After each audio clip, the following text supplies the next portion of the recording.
got to West Georgia in February. It's a great place. If anyone knows much about it, I've coached basically all over the Southeast, except actually in Alabama. I coached in Mississippi. Before for about 3 years, Georgia a couple times, Missouri, all over the place. But so some of what we're going to watch today is how, with Coach Richardson talking yesterday, how fundamentals and pass protection actually is used. All right, so a lot of what we're going to watch is some of the drills that we kind of talked about. I don't even know until yesterday, but in what we do, and then we'll show you how it's applied when you actually play 11-on-11 game or practice football. But if you got any questions, just holler at me and stop. So one thing that we do when I sit down with a coordinator, and I coach all over the place, all the film you'll see is from 2015 to 2022. So, and there's places in West Virginia, there's FCS ball, there's West Georgia, there's different places. But the protection for the most part, all right, was all built off of the same principle. We'll talk about that kind of as we go. Now, how we go about discussing our protection, we're going to look at what type of route concepts from an offensive perspective that we got to really hold up on. So whether it's an intermediate 10-plus play, 10-plus yard throw, if it's a vertical concept, if it's quick game, we're going to sit down and talk about the time it's going to take, the type of steps, everything involved in the route concept. The second thing we're going to talk about is what's the launch point for the quarterback. So if it's a quick game concept, we throw a lot of quick game. All right, that's at 6 to 6.5 yards for us. So that will dictate our set will definitely change right away. All right, if it's a drop back concept, our quarterback's launch point will be at 7.5 yards. Well, that matters because once you see what we do protection-wise, that will change how we protect. So the first two things are huge. The type of pocket style that we want.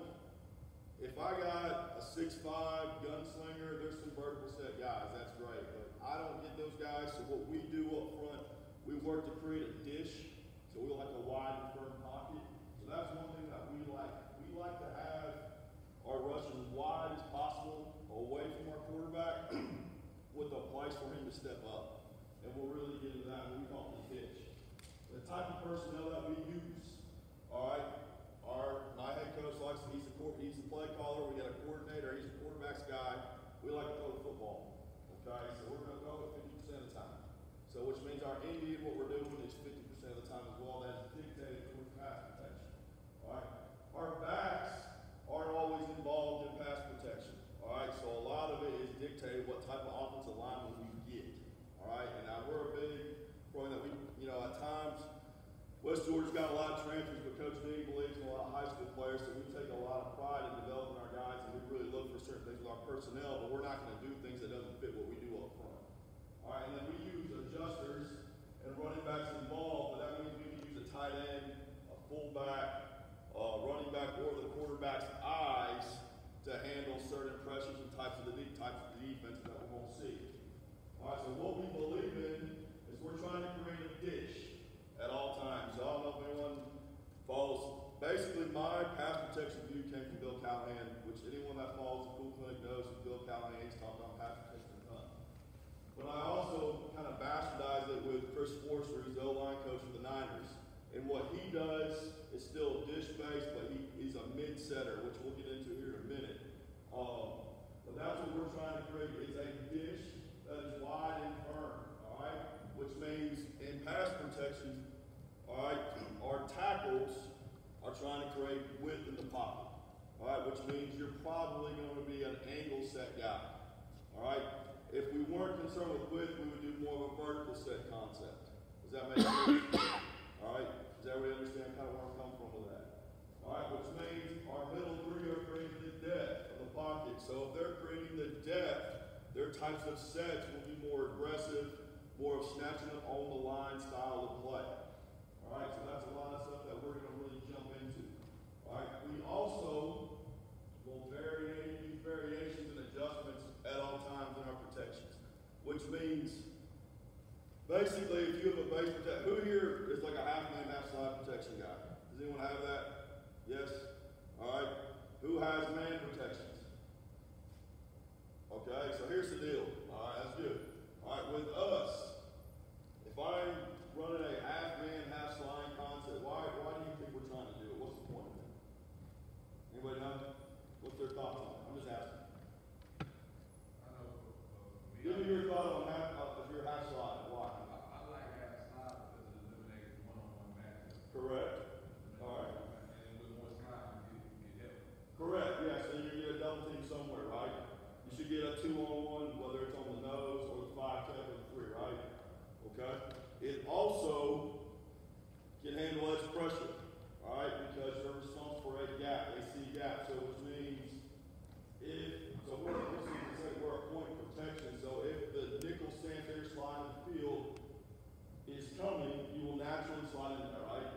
Correct, so it handles edge blitz. All right, what does a man protection handle?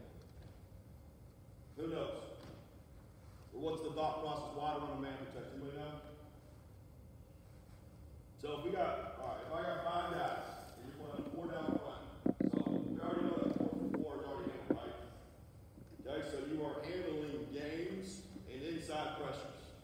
So if you are wanting to handle inside pressures and games, you want to look more to a man protection. Does that make sense?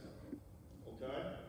And so you can formulate a protection to have multiple calls that can go in based on what the defense is doing to pick how you want to protect every play. All right, we'll get into that in a second. All right? And then our application of protection is to combat defensive philosophy. So Siasi was talking about yesterday. All right, he's got his own 2.6, which is great. Now we do some of that. All right, but he's reading structure. So he's reading defensive structure. So he is looking at safety leverage. Right, Coach? Okay, so we call the stack read. So basically, all of your protection, if you wanted to, all right, he and I were talking about this earlier, if you want to, you can dictate your protection at all times based off of what the defense is doing pre-snap. For the most part, within read, you got to put some rules in. But basically, our tackles are reading the coverage. And based on the coverage, will dictate how you're protecting. Okay? And we'll get into that here in a second. All right, types of protections. All right, we got anything from a drop back protection, a quick game protection, or a run action protection, which is based off of what our base 4-core runs are. Our base 4-core runs are inside zone, wide zone, duo, and power. Okay? So all of our run actions are built up of those four schemes. Okay? All right, so when you look at a dish, this is what you want, a wide and firm pocket. Does everybody see that? So is anybody close to the quarterback at his drop back? No. Okay? So that is what we want. That's perfect work. So when we watch it, all right, this is 2015. All right, that says from 15 to 22. Everything you'll see will be on here. All right, so we are in a half-man, half-slide world. Okay, so our slide side is to the right. It is a point to +1 protection, which means the O-line is technically responsible for 4 people when they got 3 in the slide. We got 2 on the backside. Okay? Now we can change it and handle pressure. All right, if we want to bring them back into the equation. Okay? Now if he's a drop or any of that, which they do a lot, all right, we'll call it off. Okay, but all right, we want a wide angle set and firm pocket on the line of scrimmage. We want it to look like this. Does everybody understand that? We're all good there. Okay. Now, for some reason, some of these slides are a little slow to load. I don't know why. I think so. It's like that. I need to try to get a better lesson than Siasi. All right, so our base protection here built up a point. Then we'll work off that. I know Steven does. Anybody else? Okay, so our center will dictate and communicate pre-snap who the O-line is responsible for. So if they have 4 guys on the front side, the O-line knows, based off of who we ID as the point, that we're responsible for them in the pass protection, which also dictates if all 4 come, that the quarterback is hot off the mic. Okay? Because if you're sliding to the +1, which is the stud nickel Sam to the right here on the top left, all right, if I'm sliding to this area and they reduce the front, so they pirate the front, the 5-3 pirate inside, across face, you will naturally pick up the stud or nickel Sam off the edge. So if they cross and the mic adds on, aka NCAA blitz, that is the quarterback's hot post-snap. Now, based off of where the structure of the defense is, the O-line can now set that as the point, put back on the mic to the will, and change the reads for the running back or the quarterback. Does everybody understand that? So everything we do is dictated off of that. In the run game and protection. If you're an RPO team, you should probably work off of areas based off of where the point is. So if everyone's talking about this everyone's talking about front side reads. Okay, well, you can't just read a person. So if I'm setting the point on a front side run, okay, whether it's on power, all right, you're technically reading that area where the +1 area is the corner or the safety, which also is built in on their +1 hots and responsibilities. All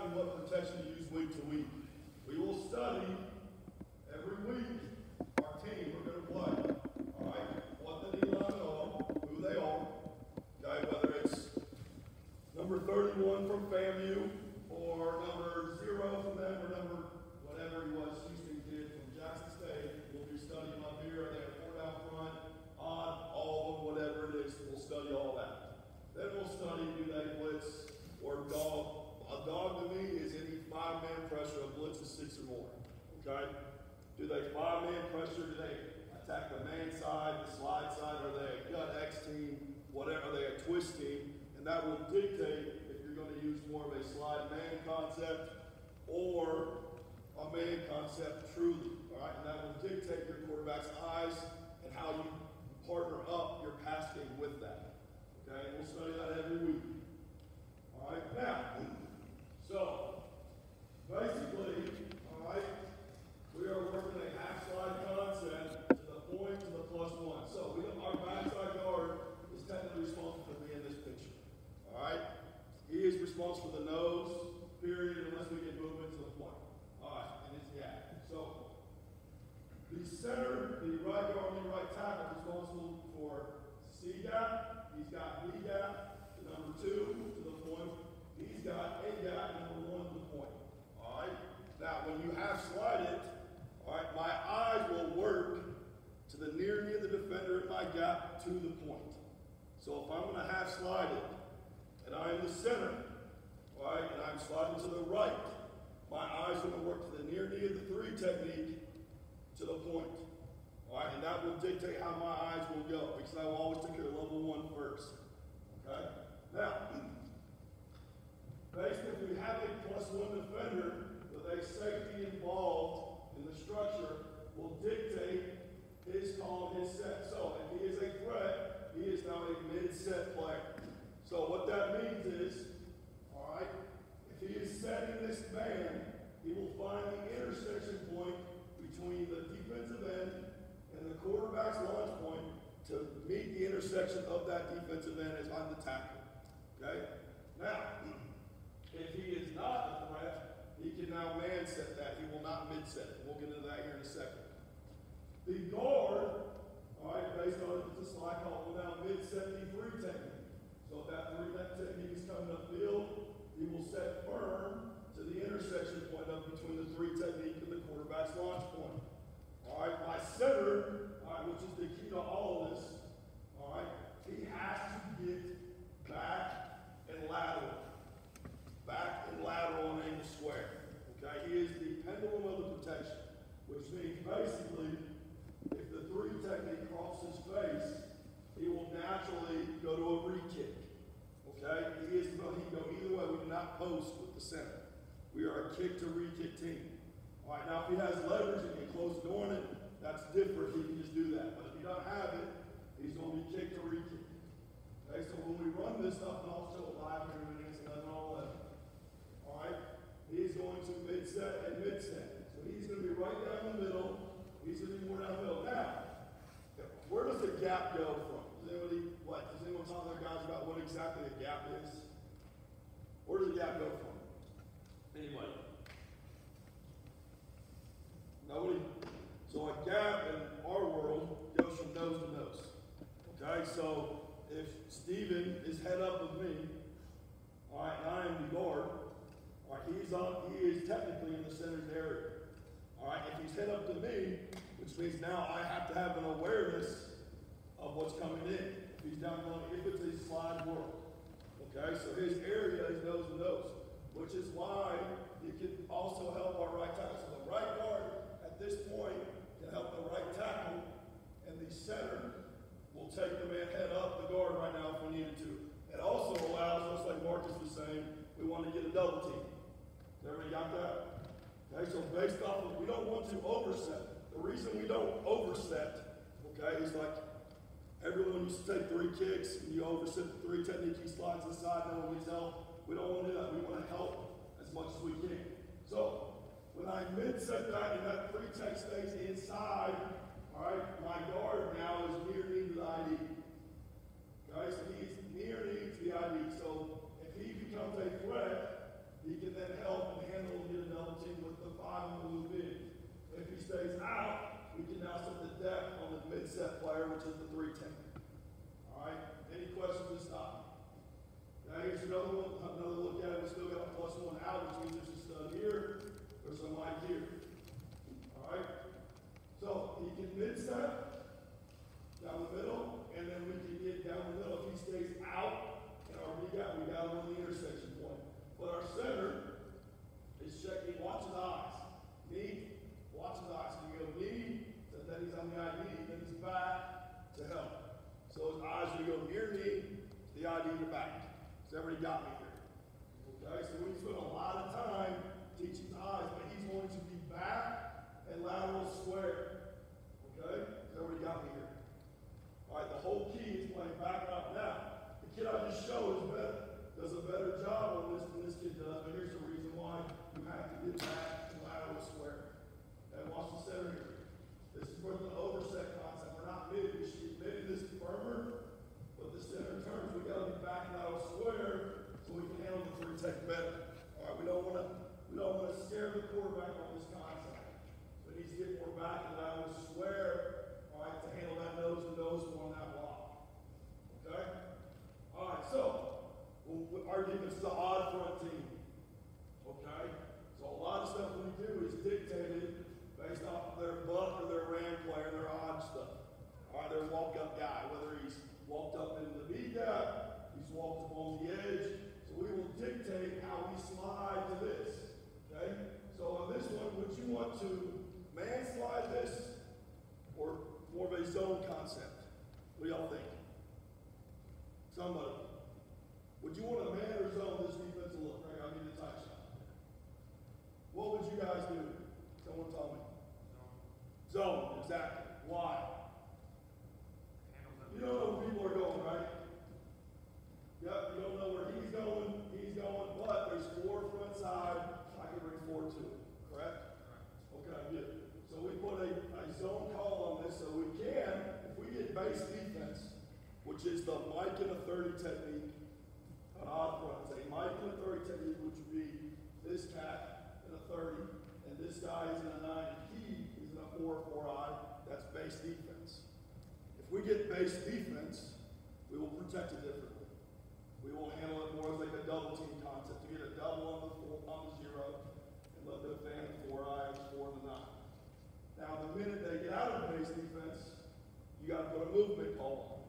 So then we'll work a slide concept into this, just because you don't know where they're going, right? Right? So the center has to make sure he works back and out on the square.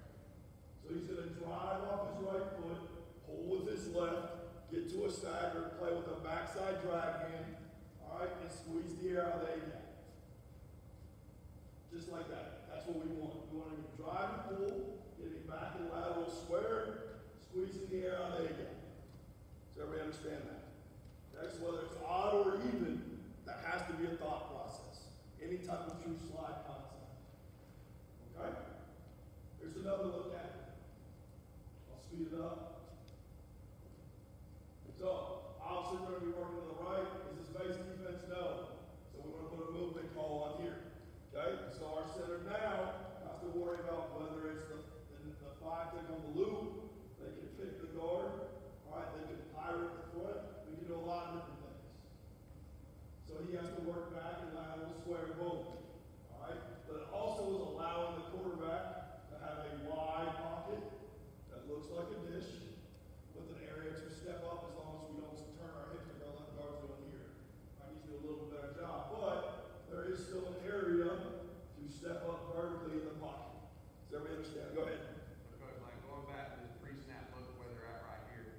If, like, let's say, for example, your back was on the right, and let's say it was something, where he's pre-releasing out, and you would typically slide away. Correct. How would you handle that right here? We would man it backside, and we would drag off the line, which we'll get into in a minute. So basically, if it's basically it's 5-man scat row, what you're asking. So if it's 5-man scat row, you got man to the backside with a walk up. We call it a ball. It could be a fan, whatever your word you use. All right. We don't want to change the slides. We don't want to change the quarterback's hots. Is the whole point of it. So we'll fan the right, which means our right tackle is going to drag the set vertically with his inside hand dragging back. All right. But we'll set off the line of scrimmage with the right guard. All right. Because that's easier to. If we can get that look on a twist and get hip to hip, we'll do that. All right. If it's base defense, then we got to work on some different ways on our twist progressions. I'll show you here in a minute. All right. So we'll fan the right, settle the center, and then we'll go read the left. So that makes sense. Answer your question. Okay. Because the reason you don't want to flip it, if the quarterback's reading the progression, is to what its hots are. We don't want to change hots because it'll screw up the whole concept. All right. Good. Great question. Is that go tell what you're asking? Okay. All right. So we'll work back.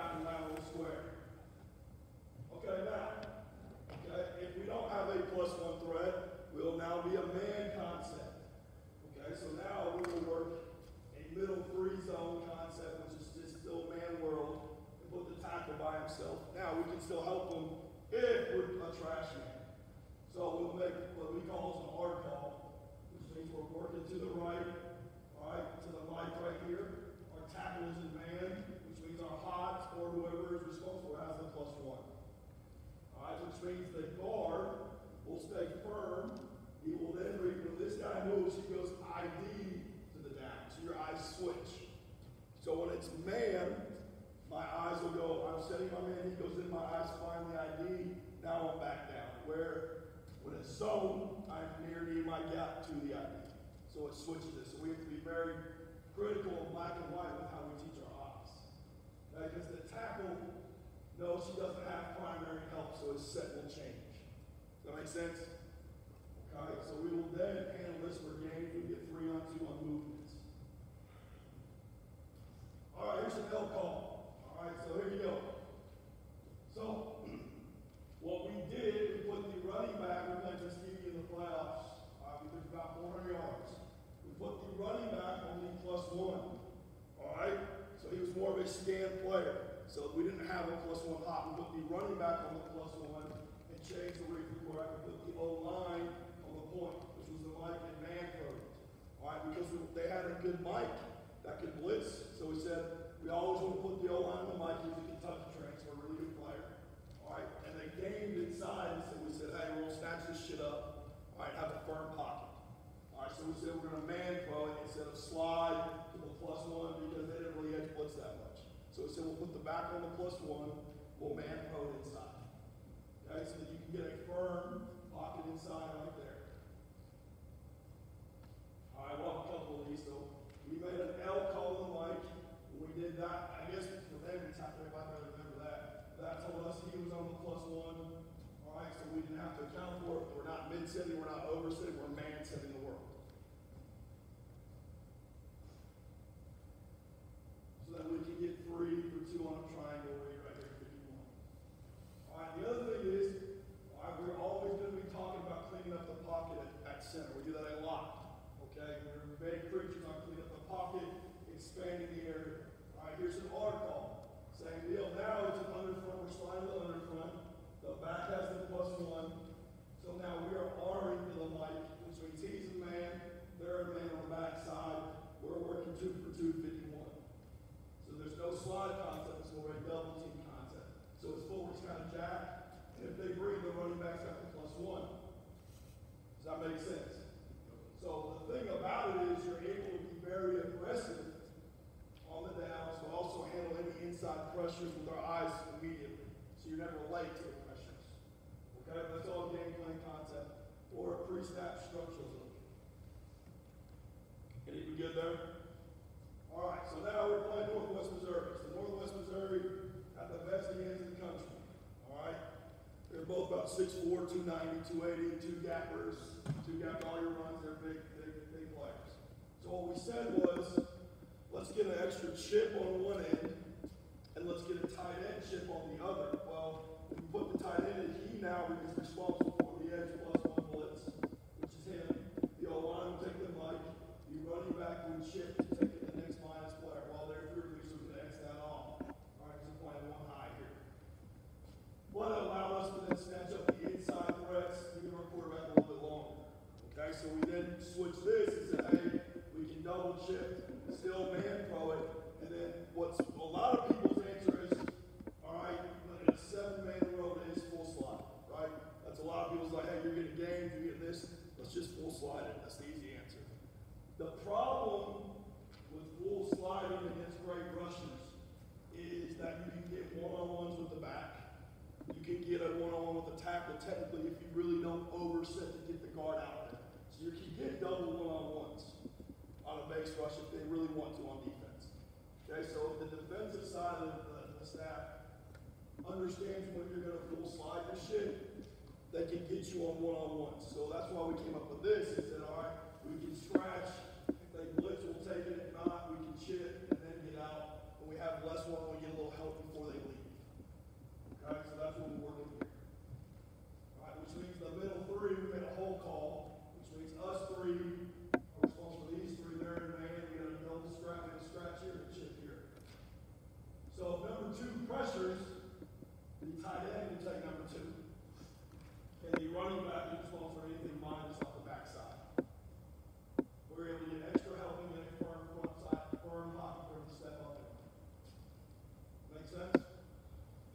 why we're so adamant about having two ways to do these things. Same thing here, so we get, if you play with a lot of tight ends, all right, you can use them to help you in advanced handling. You don't have to overset people or mid-set. You can man throw those. So the running back is chipped to -1. All right, the tight end is scratch and chip to +1. All right, the O-line is set to the point. Go ahead, Steve. What do you tell your tackle with the running back side of the chip? Right now, I don't tell them much because it could be, if they pressure, it's just a luxury. So it happens, it happens. If it happens, it happens, exactly right. So I went through that world of like telling them, and they know on scratch they could get help. So if it's completely base defense, like the next stop is the only time it would help. All right, but yeah. So I went through that whole world of fighting, decide if I want to do that or not. Yeah. Then we did, and now I don't. If that makes sense. Because like right there, that's just extra. We told him that, but we don't do it now. We don't tell him that. All right, so right there, all right, we'll R it up. Okay.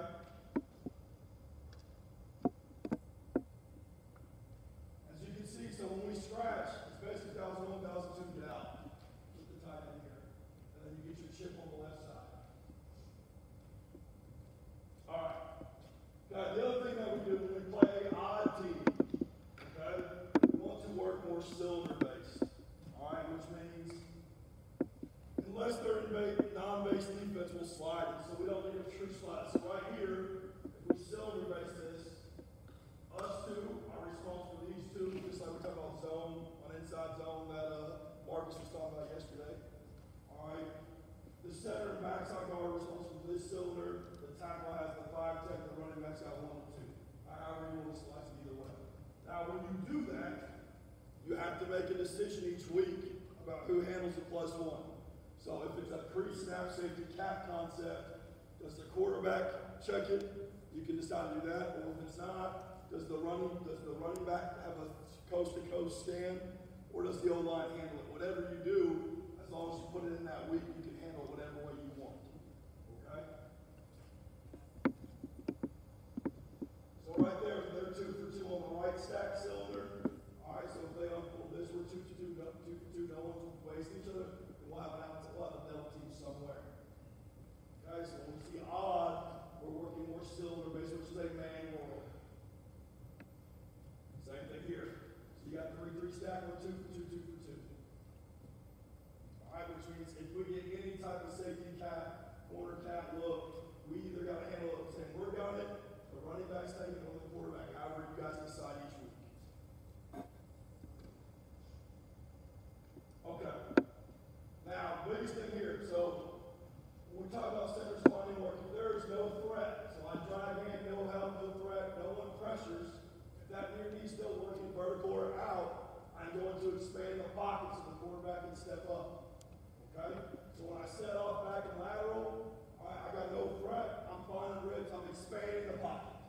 Okay? My center's job is actually expanding the pocket right now. Okay? Especially when you get midget quarterbacks, like we kind of had some short guys. If you always have like a 6'4" guy, so you get a 5'11" guy. All right, you got to find windows in the middle. The way you do that is by expanding the pocket. All right, phases of a block. So everyone talks about run game. There's 3 phases of a block. You got your approach, you got your contact phase, you got your ball. So what I did, I tried to turn it into pass protection. So for a man set, all right, your approach will be your set angle, your drive. Okay? Your contact phase, which is the second phase of your block, you will strike and anchor, all right, which means your hips will change level on your anchor, okay? And your third phase is your feet, all right, staying high and redirecting. That's how I believe. So what I did, I made a 3 phases of the block for pass protection. All right, because everybody talks about run game, all right, so I added that in for our guys. All right, everything we do is progression based. So anytime we teach anything, it's from the ground up, okay? And we'll do that. One thing that we do, I learned this from Sam Gray, all right? When you do your daily drills, all right, there's 5 things that I believe that you need all to work. Some sort of set drill every day, okay? Some sort of striking drill every day if you can. A redirect drill, so if you're going to get a double move or whatever, okay? A counter drill, which means a counter on a hop, rip, jab over, chopping along, or whatever it is, whatever every scene a counter drill to combat the D-line, and then twist drill for twist progression. So we will work a version of every one of those drills every day. Okay? Every day we'll work 5 pass pro drills. Okay, of some sort. All right, to make sure we have that. And then weekly, right, if we're half side, we're always checking our half side. We're always working a twist progression. We're always working counters for specific players. Okay? Every time. So if they got a really good DN, we will work those counter moves to handle those. All right, and any top tweaks we have, we'll hit that every week. All right, so that's how we can set our daily and our weekly drills every single week. All right, and ever since I learned that, I've always been very organized throughout my practice. I've never wasted time. Okay, so when I build the set, all right, the top things that dictate the set, we're doing this from the ground up. Okay, my eyes. Okay, we are gathering information pre-snap. Okay, meaning what is the alignment of the defender on me from a man set? What is his shoulder posture? Is he tilted in? Is he square? If he's tilted in, you're probably you could get an inside move, you could get a bull, power rush, whatever you want to talk about. All right, if he's square, you're probably getting speed to power. Right, so you can pre-snap, talk to your guys about how to X off pass rush moves. Okay, so we're always gathering information. All right, our feet, their feet, hand alignment. Okay, so if my inside foot is back, all right, now there's a couple guys that are really good at not doing like Aaron Donald, when he plays D-line, okay, his inside foot is up, he's so good he can still step. He's still good, he's not going to step with his outside foot, I have to. Where there's a lot of guys in college, it's a different game. All right, high school and college that their inside foot's back, they're usually stepping with their inside foot a lot of times. Okay? But with him, he's a different animal. He's able to drive off his outside foot like a Gallup player and still pass rush. Okay? But he's a different animal. Okay? But so, like right here on the left tackle, on the left right here. Alright, his inside foot's back. Alright, we know he's gonna go vertical, most likely with his inside foot. Okay? So he's gonna go vertical. So then his second step's gonna probably go vertical. So he's not coming inside till your third step. So we know in our head on my pass set that I can get to my spot. The only thing I have to worry about is on a third step set, he could come inside. So I'm exiting off everything else. So I'm thinking about that pre-snap in my plan. Okay? And then second and third level tips. All right, we'll get back here in a second. All right? Any questions about that? Are we good? Okay. Big thing I teach, I got it from Herb Hand in the run game.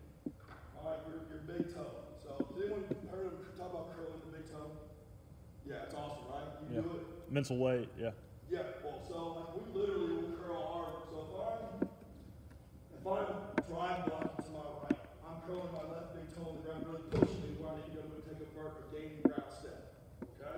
So if I'm driving in my set more vertical, all right, I'm going to curl my right big toe on the ground to make sure I'm eating and exploding off the line of scrimmage physically with my foot. Okay, so we will do that. We do it in the run game and pass protection. All right, that's straight up from her hand. I don't know who you got it from, but it's freaking awesome. All right, our O-line will study the D-line every week. Okay, so they will study, all right, say we're playing out and the DN's number 93, and he plays a 4-eye, whatever it is. We will study that. We will study, are they a gap control guy? Are they a penetrator? So are they reading or penetrating? Okay? Their top pass rush moves. Are they a speed rusher? Are they a power rusher? Our guys will study these every week, and then we will talk about them every Thursday. Okay? So we're critically analyzing the defense all the time. So we'll know what are the top moves. Are they a speed to rip guy? Are they a speed to power? If they're damn good, can they do a hump move, which about 3 people can. Not many people are really good at the hump move, other than Reggie White. Okay? Are they a bull guy, butt pull, whatever it is, we will study all those things. And then that will dictate what we work on in our pass rush sessions during the week. All right. Eyes and pass pro, like we were talking about. Where is the D-line alignment, feet, distance, shoulder, everything like that. Okay. So when I'm working through these slides, if I'm tackling, all right, I am going to be looking from the man in my gap, all right, to the backer on my side in the box, to the man outside to the safety. All right, so I just get in my stance every time. Standard operating procedure every time I'm getting down. Man on me, if I'm sliding to that C-gap, if there's a man there. Is there a back and cheese in or out? Is there a nickel Sam out? Is he a man or is he capped? Where there's a pressure possibility. That will be dictated pre-snap with our eyes every time. Okay, so is the safety capture back? If I'm a center or a guard, all right, where is the light or the idea of the point, and where is the nearest down that's threatening my area? So every time when I call protection, say we make whatever slide call, my guard knows I'm getting my stance. I got a threat here, and I got the ID here. This is what could happen here. And then we'll communicate it back and forth the whole way. So we are doing this every snap. All right? Any questions on that? All right, so our feet must put our body in position to strike. I truly believe that. Now, based off getting there, all right, there's a correlation, all right, that has to happen with our feet and our set. So our eyes and our set, before we get into this, we're about to really get some film. Our eyes and our set. So, if I'm setting a man, and I was talking to Coach Siasi earlier, right? And I said, what do you look at? Past where we're going back and forth. What we look at here, all right, is we are keeping leverage, all right, and an understanding of where his inside number is, or his inside area of his breastplate, if he's a single digit, and then to his shoulder point. Okay, so that means I'll be keeping body leverage a little bit, understanding how much I'm taking of a man to where his shoulder will go if I will beat them to a redirect play. So during our set, our eyes are working in that area, from the number to the shoulder point. All right? Now with the correlation of our hips, we talked about some of this yesterday with Coach Richardson. So if I'm setting at my angle, okay, if you're Adam Foley or you have a deficiency, whatever it is, all right, I'm going to teach them to fight pressure with and close their gate, just like if you were swinging a baseball bat or you're playing golf. If I'm driving to my left, I want to make sure I'm driving my outside left hip squeezed in, closing my gate in my set. And I will work to cut my outside shoulder. Okay? So all that is very correlated to the same movements. So when we go to this, the first thing we'll do when we set the man, our tackles are going to set knee to crotch. Okay? So our tackles will set knee to crotch. Our guards and centers take more of the man. We can say 7/8. You can get really analytical about it, but we take more of the man, meaning basically the only part of the body of an interior down lineman that is short is their outside line. That's basically what we're talking about. So if I'm a tackle, I'm setting knee to crotch. What's the right tackle here? All right, this is this spring. He's going to set this 5-10 knee to crotch. So he's going to drive, strike an anchor, and set this knee to crotch right there, boom. So when he's working that, he's working to get a knee to crotch. Now, the thing I like about knee to crotch, so when you set this down knee to crotch, it really takes, when my knee gets there, my foot now is on his outside half. So if your knee is in his crotch, but your foot is on his outside half, you're taking more of the main. So you should never get a short edge. Where if you set foot to crotch, you're going to get a short edge a lot of the time. But if you set knee to crotch, you're an extra about, whatever the size of your foot is, 8 to 10 inches wider, you'll take more of the main. All right, so which means these skinnier guys have to go down 330 pounds here, which is what we want. Okay, so we set tackles knee to crotch.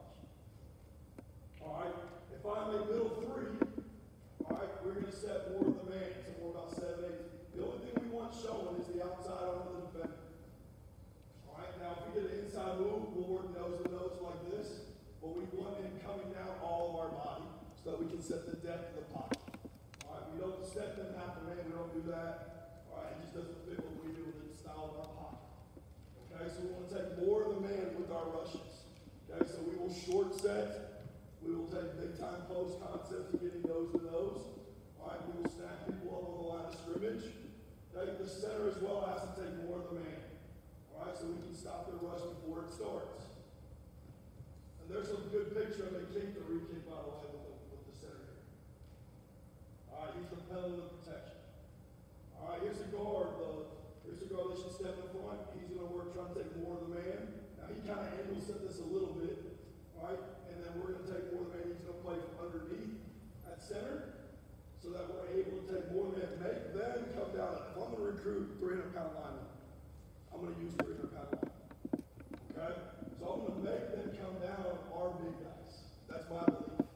Okay? If not, then I don't need to recruit those guys. Okay? So I'm going to recruit big players. We're going to use their bodies the way that we recruit them. Okay? So we're going to take more of the man in all of our interior sets. Any questions about that? All right. So when we first kick it, we're going to work a med ball drill where we are working the drive. Okay? So when we drive, and Coach talked about this yesterday, all right? I want us to drive, and what we do is a little different.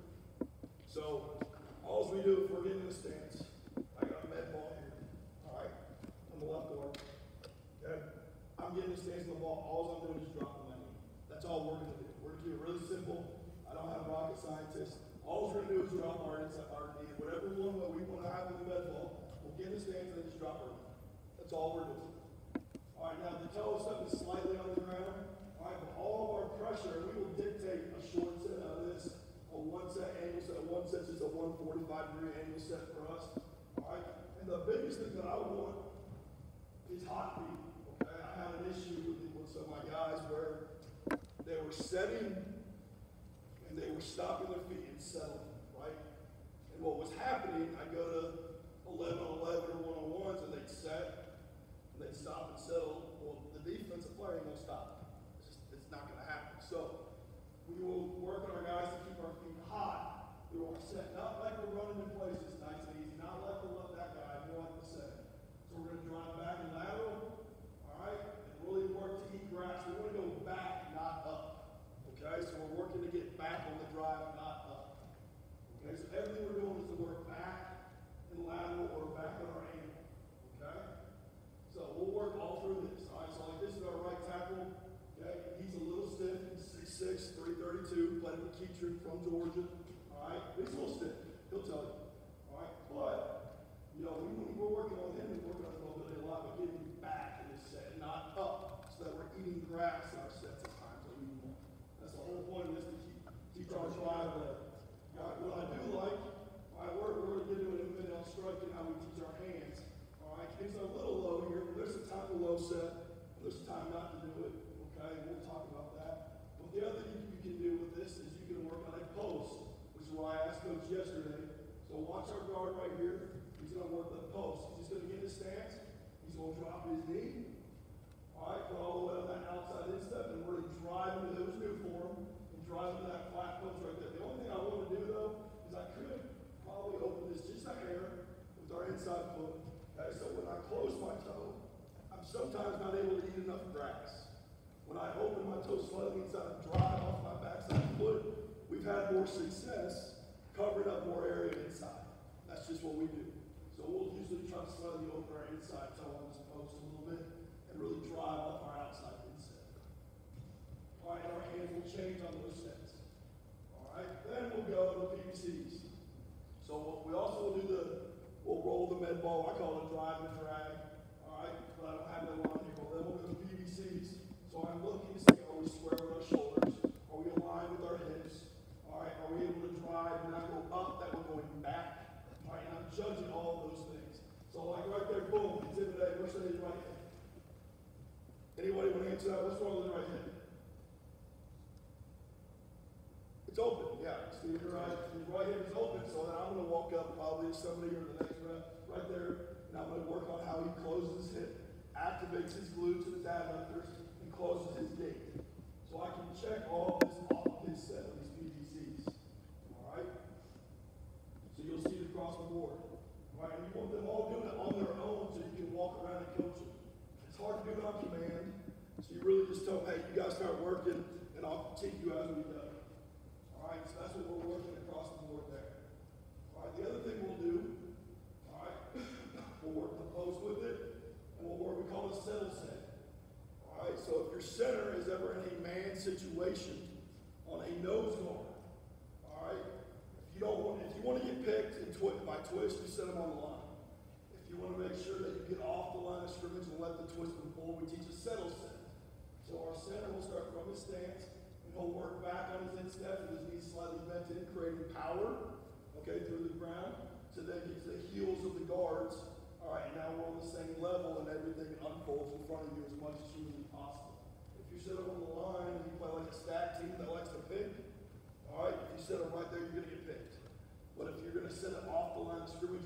settle set. All right, we can teach you drag for the tackles. All right, so I want the thing right here. This is the settle set. I want to get him more off the line of scrimmage on the set right here.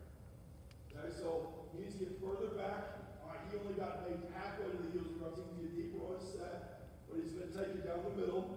He can handle a bull rush. He can handle any hot pops. He can be the pendulum of protection. All right.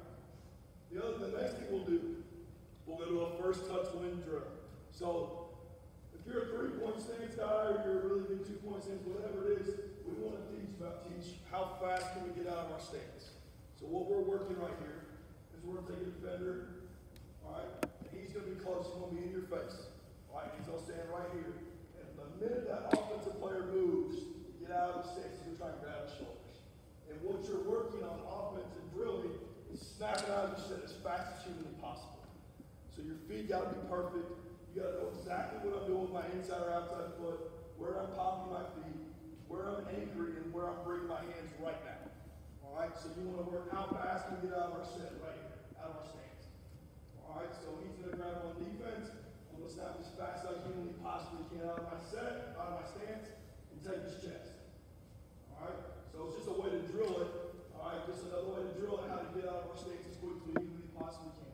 All right, if he's off my body, how fast I got to get off my body to throw in a long arm. Just working that right here. How fast can I get out of my stance? It's all we're working. Across the board.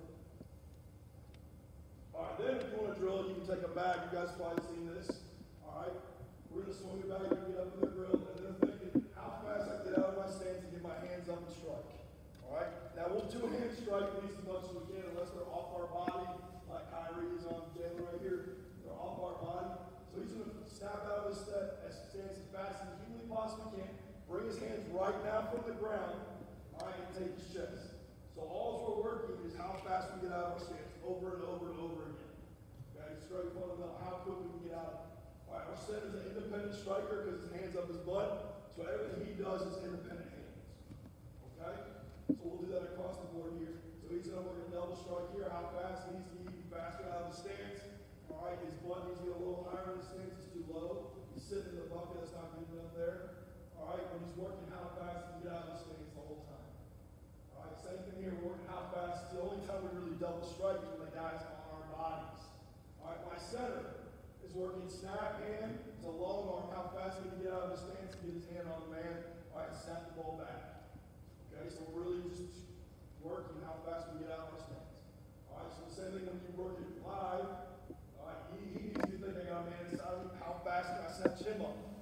That's all he's doing right here. Boom, he's going to take him down. How fast can I get out of my stance? I want to stop the defender's rush, especially if they're elite pass rushers, before they start. All right, so then we'll go from there. We'll go to a set drill. All right, sometimes we work hands before, sometimes we don't. If I got a tight straight, I'm going to work a zero set now. I really want to bring my hands right away. I need to get more of an anchor in my hips. All right, but it's an idea of what we're trying to do. I need to take more of the man on a zero set. Okay, so when we're working a zero set, which is our right tackle right here, we just drilled it. We go to it, if I got a tight shade on me, there's no reason to step back. All right, unless it's like a third down situation or something like that that you're teaching or drilling. All right, so I can snatch his rush up before it starts. So if I got a tight player on me, I want to snatch him up right now before his rush can start. Eliminate all the moves to worry about. So if he's tight to me, I'm going to take him now. All right, so 72 is going to take him right now. Right there, I'm going to take him. Now he's going to go down all 300 pounds. Even if he gets to a double move and he's lazy in the set, Kyrie's a little lazy. He's lazy in the set, I still stopped his rush before it really started. Okay? So then we'll work a short set. So a short set is built, you can use it in run action. All right? It's a lateral movement that we use to snatch people up on the line when they're off our body. So if he's off my body, okay, and I want to stop his rush before it starts, I will use a short set. So we'll work lateral into this. We can long arm with our outside hand, use independent hands, which we like because we can play long and we can counter with them. All right, and we can also stop a guy's rush before he starts. Okay, so we'll work a short set. So watch our right tackle again. I know a lot of them. All right, but not all of them. I'm calling a short set right here. So he's off his body. We usually say a wingtip's a little looser. All right, but we'll work lateral, right, and try to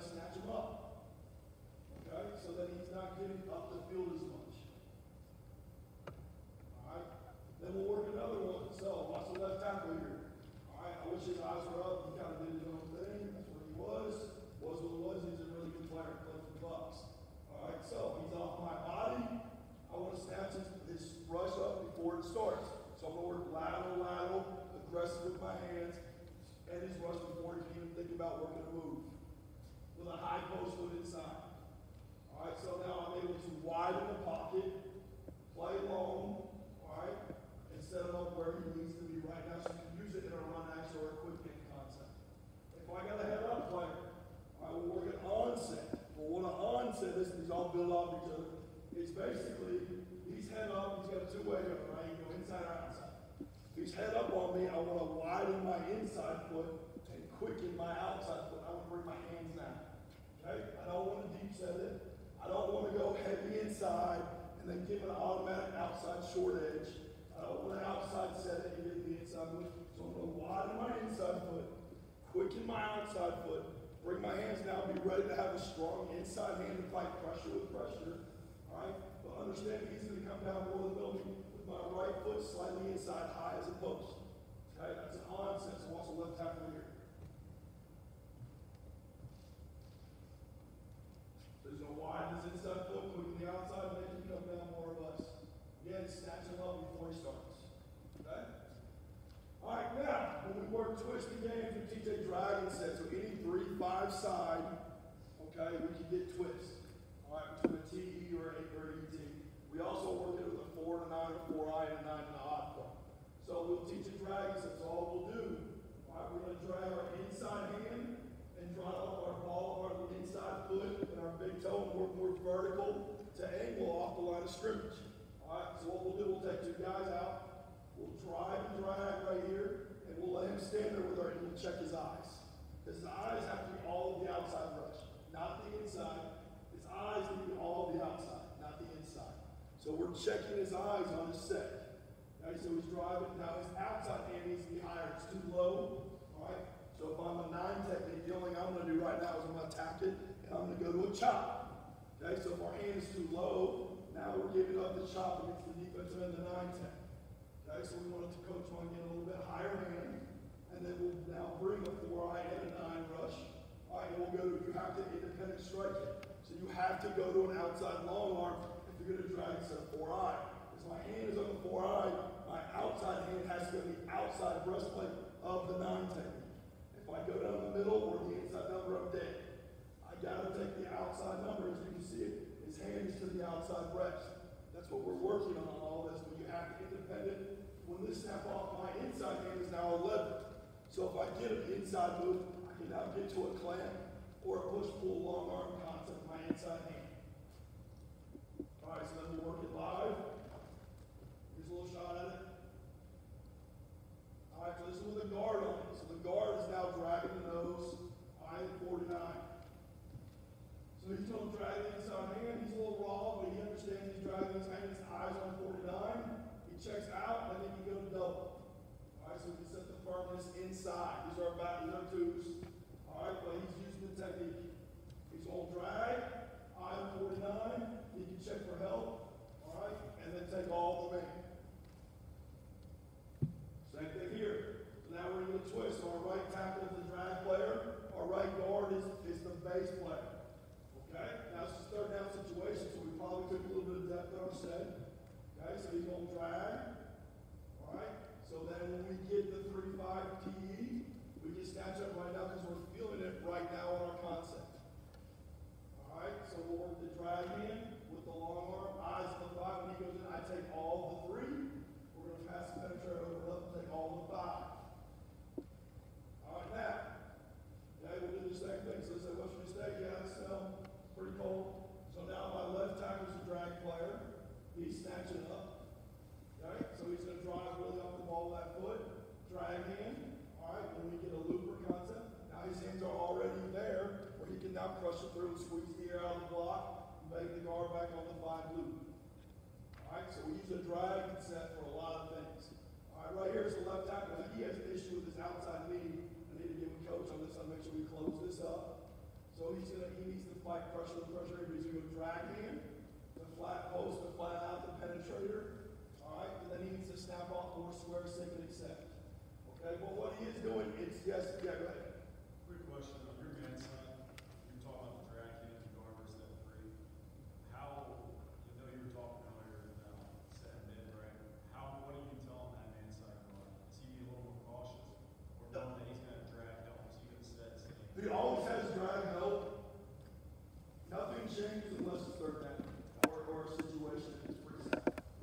So if it's a pre-snap or third down situation, we'll teach them to set a little bit off. But if not, if we're going to do our twist progression, we got a different thing to take people off and do it versus different looks. So no, it depends. It's all situational. Does that make sense? And a lot of these are third down. We practice third down more than anyone in the country. I swear to God, it's crazy. So we practice third down like, I think we did at least 6 times during spring. Well, it was nuts. So, but they were like number 1 third down last year, Christians. So I mean, there's a reason for it. All right, so right here we have a box call. Okay, so what a box call means, we're working 5 for 5. So it's a man concept. There's no overset, no +1s, pluses. So when we box call this, our tackles, for the most part, unless we tell them differently, are in man. Our guards are dragging center, our center's a settle set player. We're in a triangle between the nose and the 2 backers. All right, now, once the backers drop, we will then clean up the mess, opposite like we do for each movement with the guard. And the right tackle, he's in man. So if you watch the right tackle, he's going to go kick the post or redirect. All right, but we're dragging, understanding that we're reading the backers to then the downs at the guard spots. So all of these were built off the simple work in practice. All right, which again, all these different drills fit in man and zone protections. So there's a reason they use all of them. Here's another concept of a box. Different year, guards are dragging, center settle. That's a pretty good settle by the center. Now when you settle, all right, you need to play more from underneath because you're sitting back. All right, if you just give it your hands, a lot of people, like you go to a million camps.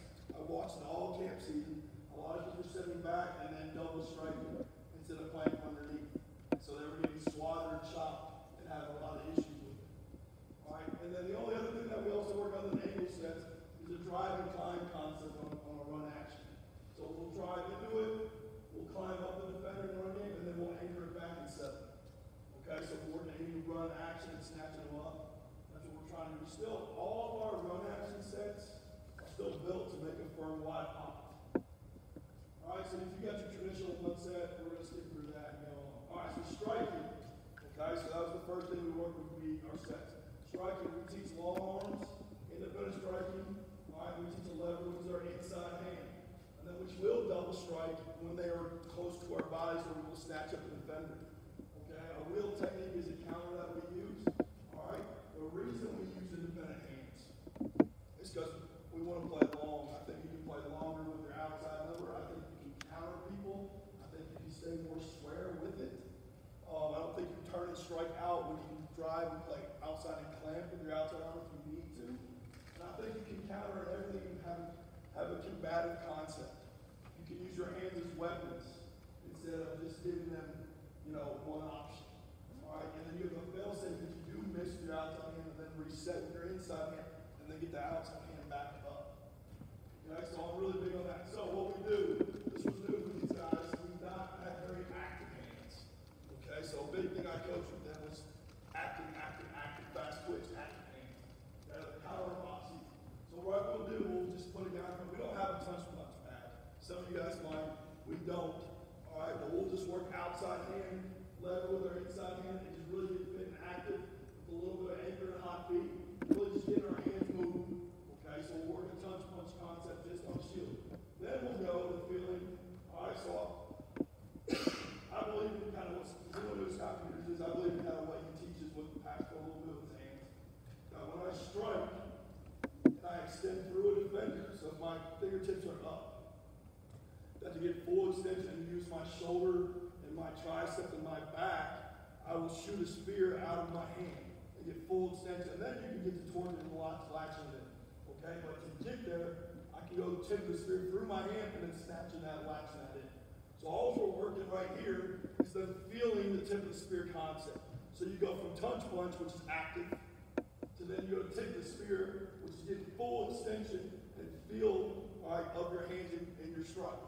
So then we'll just work on it, we'll just partner them up. I probably should have gone with a better base. All right, but I just wanted them to understand how to get full extension and feel it. Use their back and your shoulders in their strikes, using all of your muscles. Okay, then we'll go from there to a timing strike through. So you went from fast and active, tip of the spear, to timing my strike zone. All right, and the thing that he does, he was all conference now, he's really good player. The thing that he did though at times, he pulled his head out, which is, in the world, things fine, So if I'm setting a man, all right, I don't want to take my eyes off my target. So if I'm setting a 5 and I'm here and I'm playing, I'm going to tuck and see it. I can play long. Where if you do this, you kind of miss your target and you might be a little late. So when I set, we can strike, we tuck the chin and see it. We don't pull our head out, we tuck and see it. Okay, that's just us. All right, I truly believe in that. So like in the first rep, he's going to pull his head out. Like I don't want that shit. I want us to see what we're hitting. So I want to tuck our chin and strike. Okay? When I'm working, and we were in a long arm man, he can snatch it in. But then the next one I want it's a little bit that I was yelling at him, hey man, tuck it. Okay, you can see kind of how he changed a little bit. Well, he's gonna work, he's got hot feet, never dead. Anchor, you see how he's able to change his hip level? Alright? It's the same thing. You know in the run game, we talked about, I think Coach Siasis and others were talking about settling or dropping our hips and then coming back through, which a lot of people do that. I do that too. Alright? It's the same thing. I need to reset my hips with leverage and pass pro. Okay, so we teach it, we just call it an anchor. So I'm resetting my anchor and striking with hot feet, playing along with independent hands. Alright, the other thing I do, if they're not just trying to kill me, I'll just teach them and I'll test them. So I'll walk in, I'll stop, I'll test their eyes. Okay, I'll look at how they're setting me. Alright, I'll just let them sit there, and then if I don't come, they can't strike. So I'm testing their strike zone. So I'm just walking, they don't gotta kill me. And if they do, I mean they do. But I'll walk in and I'll test their strike. See where their eyes are in their strike zone. Okay, so you can build everything up you're building. So we do the set to the strike and the anchor. Okay, so then there's this thought process of when you play elite pass rushers, we work the inside hand, the leg, different things. Now you gotta if I'm gonna work to a really good player, coaches from Alabama, we've been talking about this Isaiah Lincoln in 31. He's one of the Bucky kids who were best defensive player in the country. He by far was. Okay, so because he was so talented, we had to set him differently. Okay? Now, he's a decent player, but he ain't that. Okay? So when we were setting on a drag, he turned too early. All right, shitty set. Right, took 2 kicks. All right, and then turned his head. But what we did, all right, is we game played, hey, we will chip to the outside. All right, this is the stuff we did tell him on these rushes.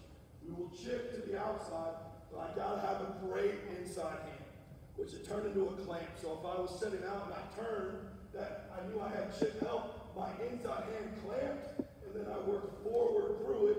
So when they go to spin or redirect, I closed the shit on it. Okay, so when we're working 31, even though he's 1,000 times better player here, we were able to negate his rushes a little bit with his inside hand. All right, we had the chip to the outside, so it's double team. And then we had the inside hand on the clamp, okay? Right there for 31 all day. All right, that's how we game played. All right, we had to do that. So if we wanted to play with independent hands, though, you can't do it.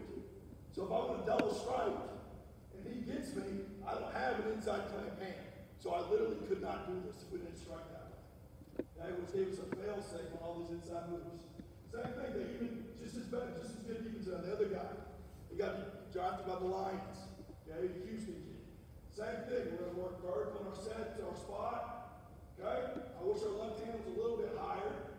Alright, but then if he gives me that inside hand, I'm going to take it, I'm going to clamp. Alright, and now it kind of gets to a world of quarterback, really. So like in the run game, if you don't get hacked in the zone, you can really throw his ass out the way, right? So you kind of get to that state where I get that inside hand, I'm just controlling it more. Okay, that's the only difference. So I'm clamping with my inside hand. Okay? When he goes to the second move, I got it. Or if he can only go one way, now I can get to a twerk. Alright, and work his ass up. Alright, which is more of a run game concept. But with independent hands, they got me to stopping his inside rushes. We still doing that. Alright? I can't handle that one. Alright, so we teach within the independent hands an offhand strike. So if I'm the center, and I'm setting to my snap hand side, I'm throwing offhand. So if this is the shade, I'm setting to the right, I'm going to snap. All right, I'm setting, snapping, I'm striking right now with my backside, my offhand. Right now I'm throwing. So that's all he's working is right here, playing with the offhand right here. Now, once that hand comes through with the snap, we'll now go to a 2-hand length. He's going to go left, right to his snap hand side. Okay, so we're working on offhand strike here. Okay, we'll do that every day. That's at the end of the run game too, because everything we do That center is independent across the board. So he'll work offhand on all these different things. All right, and also we'll keep him square in his sets. All right, we'll also work a long arm. All right, and then use his snap hand to a lever, so he's always working independent hands. We spend a lot of time with him on this. Right? Another thing, if you play with drag hands or help. So, if I'm to the slide side, I'm the forward. Okay? So, I'm the center, Jalen, the guy that stands as the left guard. He's going, and we're in a slide concept. We're going to kick, hold, drag hand. All right, this play long, extended. Pause, stop the nose before his rush starts so the center can snatch him up. And my eyes at guard are near knee of the 5 to the back.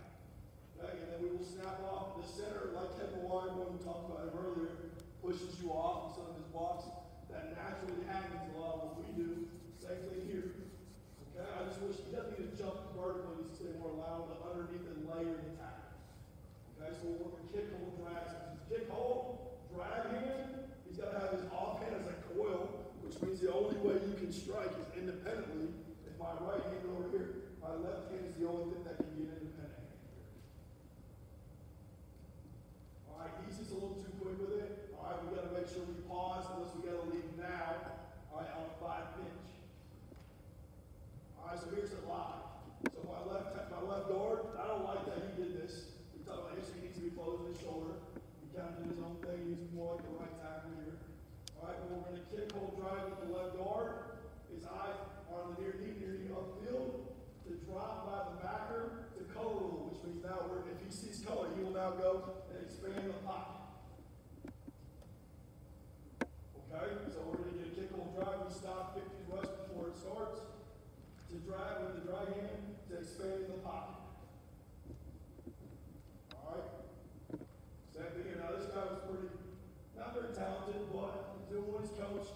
Kick, hold, drag to coil to this Michigan State transfer spike, closing it up. Okay, closing it up. All right. So we're allowing the hand to do things. We're able to set the depth of the pocket and then expand the width of the pocket here. All right. So that's across the board. Now, these guys, they did a good job, but we were too quick. For some reason, we just didn't like to pause a little bit, and we bailed out too early. So what we taught with them was this thing called the color rule. So with the color rule, all right, that means it's what it sounds like. When I'm setting, if I see color in my area, I take it. Okay, so my guard, my right guard, I put a 5 degrees of transfer. Okay, he's going to go kick, hold, drive, but he would get out a little bit too far because he was too worried about the color rule right here. Okay, but he saw pre-snap that we had a 5 sack, so he probably was thinking he was going to get pinched anyways. But he still needs to make sure we get a good drag and chip on the 2-eye right here. Okay, he's bailing out a little bit too much. His eyes should be all in here. His eyes are late. But now we get saved by the color rule late. We're able to expand the pocket to the right. The left side got still tap. Don't be wrong. All right, but with the color rule, that's what it is. Same thing if the left guard should be throwing his hand down like they did with the earlier clips to then take the color out of this. All right, now he's getting, expanding the pocket, but he needs to be gearing that nose down right away. All right. Then we'll go to a redirect. I'm going to kind of speed through this. So everything we do with redirects is stopping the second move or moving. Okay, so what we'll do, it's basically like a Christmas tree drill or a dot drill, but we do take sandbags to activate our core, our back, our lats. So when I strike and I get engaged, I want to squeeze my elbows together and activate my core. Okay, so that's what we're working on here. We're squeeze our elbows together. We're holding the sandbag through, activate our core, just go and kick the post and kick. All right, nothing crazy, not 30 million kicks, just right there, clean and concise. We're going kick to re-kick. All right, squeezing our elbows together. Our thumbs are slightly out. All right, and we're just working our feet. Make sure we're not dragging, that we're getting our feet when we post, that we're going driving and not pulling. That when we go to a post, we're driving off my outside foot and flatten out any type of inside move we're getting. Okay? That's what we're working right here.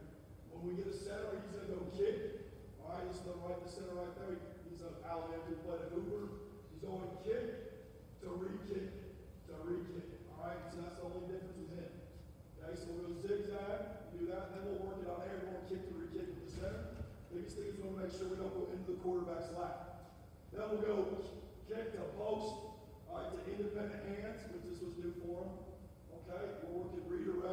strike zone, all right, and keeping our feet hot, so we're getting multiple drills all in one. And then when you get a center, you can go kick to re-kick with independent hands, all right, and stance where you can see them in their set, and you can critique them with what they're doing with their body and their independent hands while always keeping them to keep their feet hot. And we don't just stop our set, because the defensive player is not going to stop his rush when we stop. Okay, so we're working that. All right, so I stole this. We were having issues with our sets. People would stop their feet, so then I started teaching them how to have hot feet.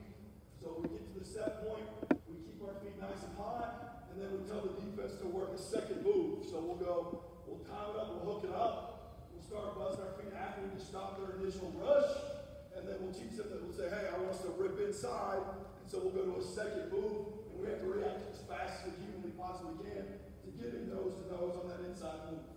So we'll go buzz, to then shut the second rush down, playing square like the left guard is going right here. So he stopped the initial move, starts with hot feet, all right, and then he's going to go fly the second move out on the post. All right, that's just another way to drill it and show them how fast we got to get to stop that second move. Okay? We can go to a wheel technique. All right, which all the wheel is, if he goes across my face, I'm going to go push, pull with my inside hand, my push hand. My outside hand becomes a pull hand, and I'm going to set the man nose to nose. So I'm going to vice his body and go to a push-pull concept. All right? So we'll do some of that. Then we go to a twist progression. All right, now with our twist, okay, when I look at twist, they can be an automatic read by the defense, or they can be called. So they can read us. All right, they might have a read stun in, where I'm setting out, and then the DN loops in. I got to be able to handle it still, or they're twisting. Okay, so we work these different situations. We'll work some looper drills. We work what we call passing the penetrator. There's different things that we work to handle these one-on-one matchups. All right, the number one thing you have to do with a twist, you have to handle the penetrator no matter what. Okay, it doesn't matter. The looper is secondary. If you stop and fly the penetrator out, you will handle the twist. So all we're working right here is how we flatten the penetrator out. Okay, so we're just talking about this is the number one priority, is flattening and handling the penetrator first. Okay, no matter what, that's all we're working on right here, just talking about. So when we talk to our guys about twist, the penetrator is primary, no matter what. So as long as we flatten the penetrator out, we will eventually get to the looper. Okay, so when you first teach them how to handle twist, that's what we talk about. So like, right, that's one look. Here's another team doing it. All right, this is this spring. We got to flatten the penetrator out. So our right tackle's going to go kick to post, to wheel, flatten the penetrator out, and then we'll get to it late. We have to handle the penetrator first. No matter what, you got to flatten it out. Okay, if you flatten it out, all right, the furthest player from the quarterback is the looper every time. So we got to flatten the penetrator. Okay, here's another look at it. So the guard right here is Murray State. He's going to flatten the penetrator out. The center does a terrible job reacting to the loop. But the guard does such a good job that he flatten the penetrator out. Okay, so then we can be late to the looper. So no matter what, we have to flatten the penetrator out. So we go from that, and we teach them how to pass the penetrator over and up square. The number one way to handle twist is playing long. If you play short, let them into your body, you're going to lose. If you play long and get extension and move them off their path, you're going to be able to handle it. So all we're doing right here, we're working passing the penetrator over and up. So if you're watching the center right here, if he gets any type of inside move, he gets a looper call. This is what we teach when we get a loop off the line of scrimmage. I will now pass that penetrator over and up as I'm getting hit off, and I will snap back off of the looper. All right, so all we're doing is playing long, getting him out of our chest. All right, throwing him over and up. Not like this guy right here. This is the shorter kid right there. So we'll go from pass to penetrator. I stole this a couple of weeks ago from Georgia. All right, they're going to go hand flight to ripping across. So we're going to pass the penetrator over and up to snap it back off of the looper. So you're getting combative hands to move it across your face. So that I'm going combative hands to rip. So I have to pass it over and up to snap it back off of my looper or my blitzer. So we'll go hand flight to pass the penetrator over and up to handling a looper or a blitzer. So it's just different ways to drill redirection to handle your twist and to help out the man that has the looper. So right here we're going hot feet. All right, we're going active hands. Pass the penetrator on the rip over and up.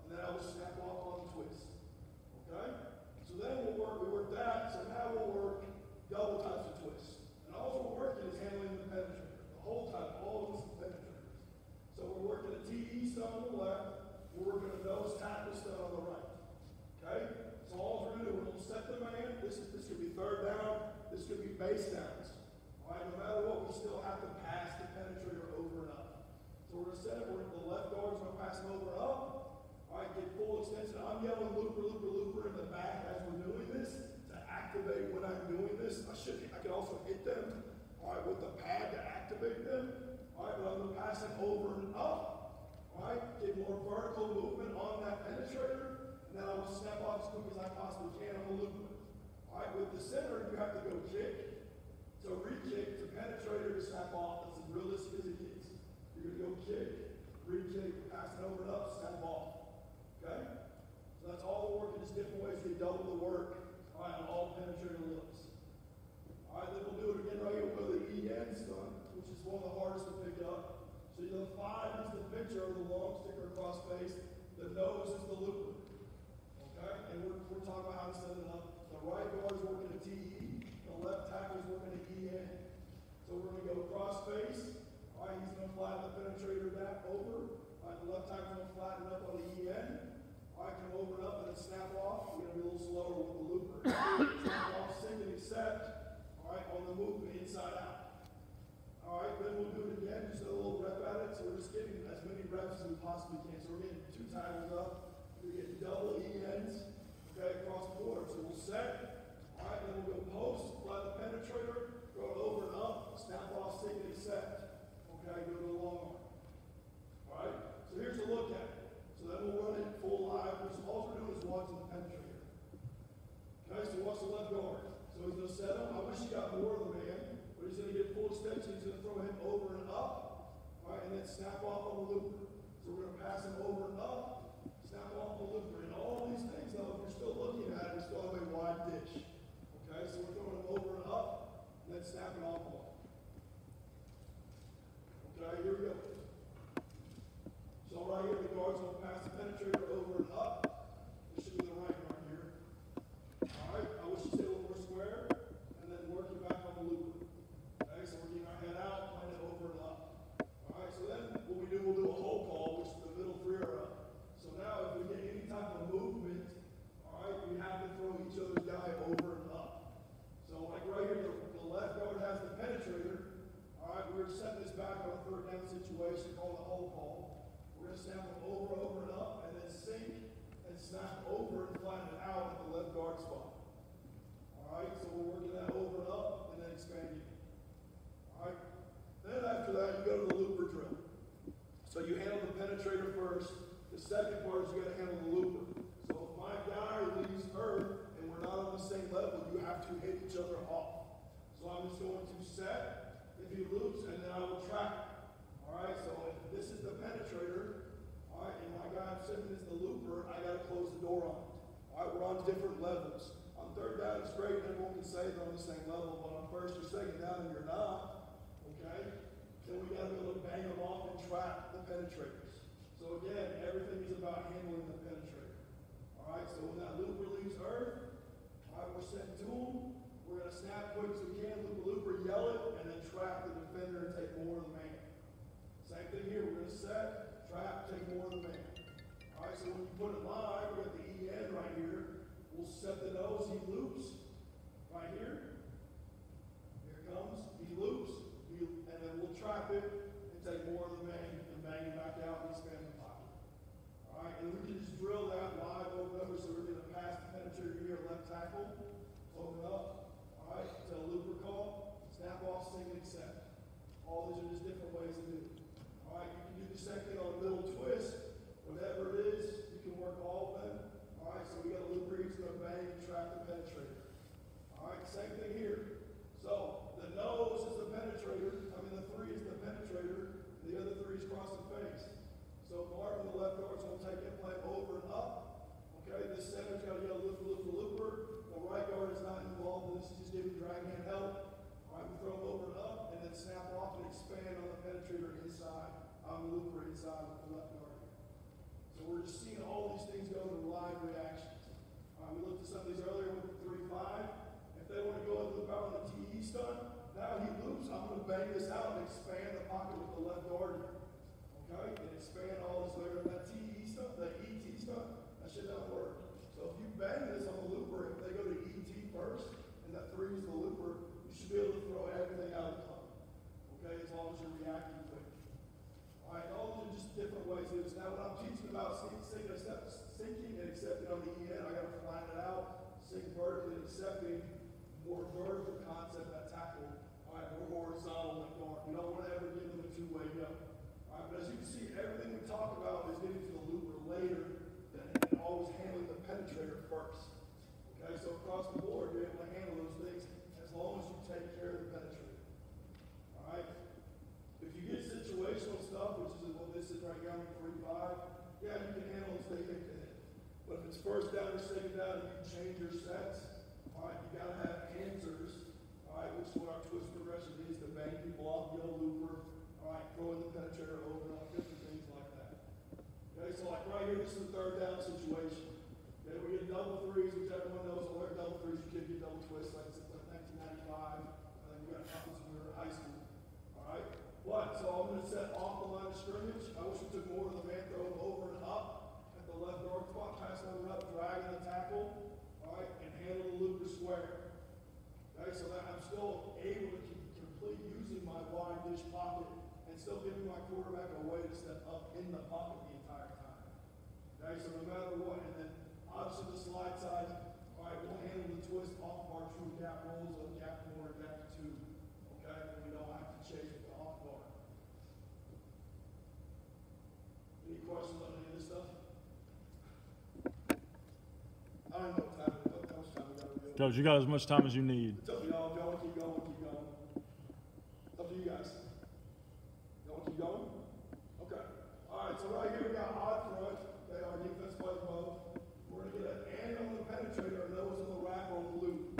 Okay, so what happens is we're going slide right. The guard is the backside of the man on the post.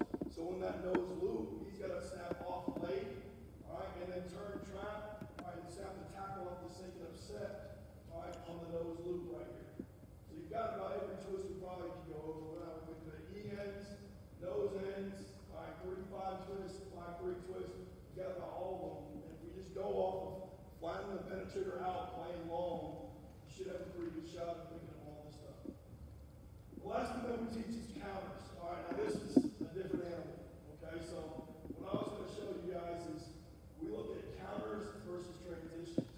So like what a counter is, when you get to the rush lane, or you stop the intersection point in the rush lane, they have to decide, are they working a counter move with their hands, or they go into a transition rush, which would be like a bull rush, a push pull, whatever it is.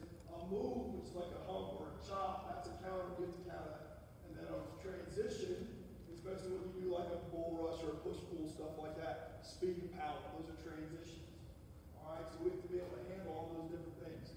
So what we do, all right, the first thing we teach the guys, if they're winning their block, so if I'm winning my block on the D-line, I'm going to slowly teach my guys to walk it out.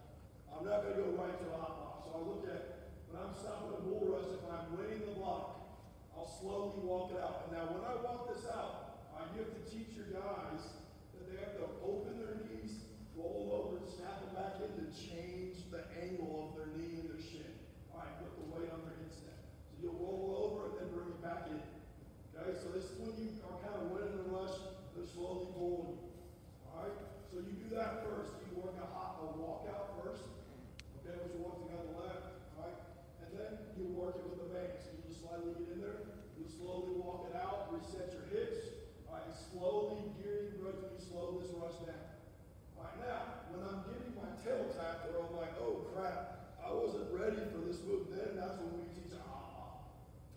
So, if this guy's rushing me, okay, and I'm not ready for it, I gotta go to a hop hop or a hop hop drive, which means, all right, I wasn't ready for this, oh shoot.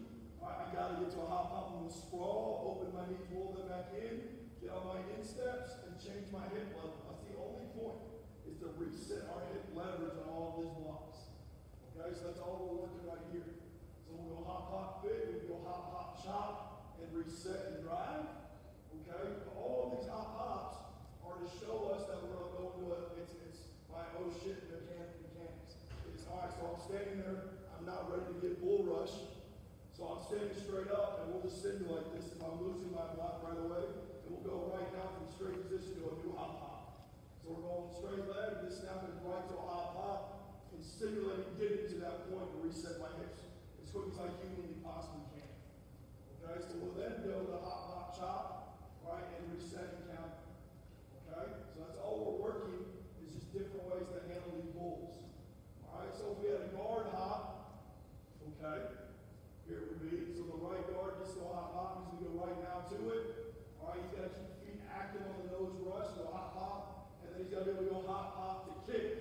separate our head gear, and keep our head out of the block and play long, but that's what the right guard is working right here. Post to hop to redirect on the kick. Alright? Now, when we talk about separate head gears, what we just talked about for a split second, is when my face is too far in the block. Okay? Not everything's perfect. Alright, our body's not always perfect. I gotta have a fail-safe to teach us how to separate our head gear. So that's all we're working right here is just separating our head out, pulling our head out of the block. Okay, so our head's too far in it. I kind of got over to not kind of fight it, get extension, separate my head gear. Okay, that's all we're working right here. It's then separate and anchor. So now we go separate to pull. So we got to push pull, then we got to go separate to anchor and keeping a great stagger. All right, then you got all the different ways to push pull, the bull rush, the pin drill. So all we're working is keeping our elbows tight, activating our core, keeping the stagger, handling and feeling the push pull of a real block. All right. The other thing we do, this is kind of the biggest thing that we do now, is we teach attacking hands. All right. So everything we do when you like block chop or you combat hands, a lot of people struggle when they block or chop the defender, they open their hands too wide. So if I'm setting a man and he's got high hands on me, okay. So if this guy's got high hands, when I break his wrist open off of my body, a lot of people come back out. When you break, you want to slide right back up their body. So if I'm losing my block and my hands for some reason I break his hands off me, I want to slide right back down his arms. So what we're doing right here, when I break these hands, I'm sliding right back down. Because if I pull my hands open, I'm going to re-get in my chest. So when I break, I slide right back up his body. So everything we're doing right here is sliding up the defender's body. So we'll work a block, reset. All right, you see how their hands stop, and then they come back down their body. That's what we're working here. We're going to stop, come back down their body. So that's how we're not going to give them a second chance to take our chest. So we're going to block, swoop back down his body, reset our hands. So that's all we're working right there. Then we're going to chop. So he's got me underneath. My hands are high, so I'm going to go chop, and then slide right back up his body and reset and take his chest. If I go chop and down, they're going to win. So I go chop to reset. All right, and take his chest right there.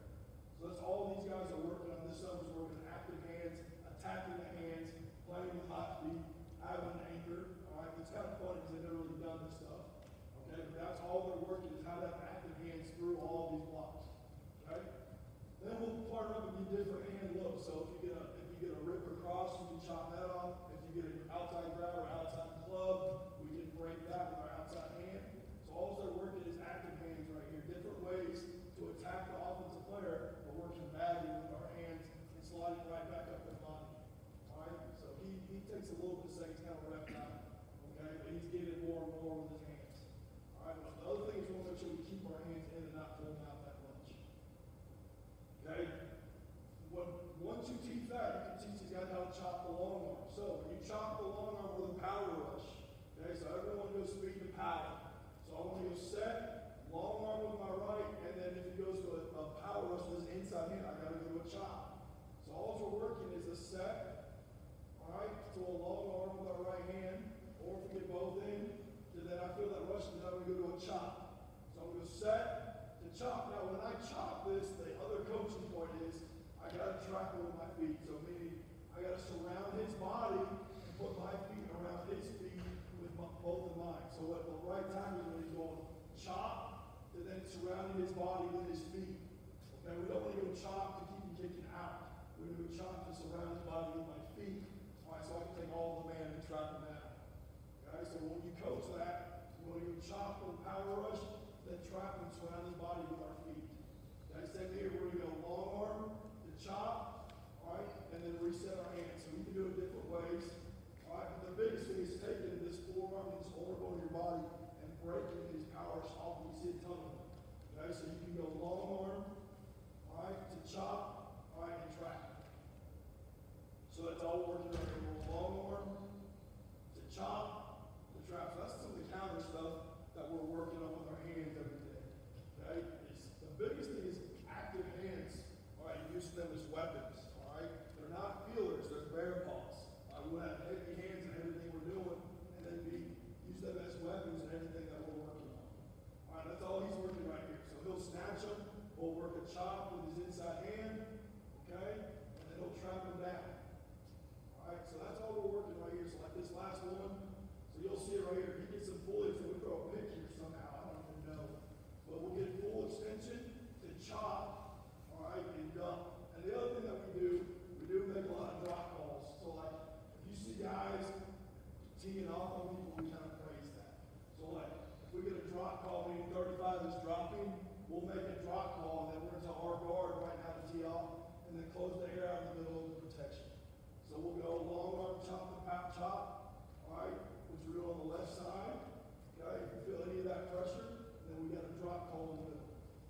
question again?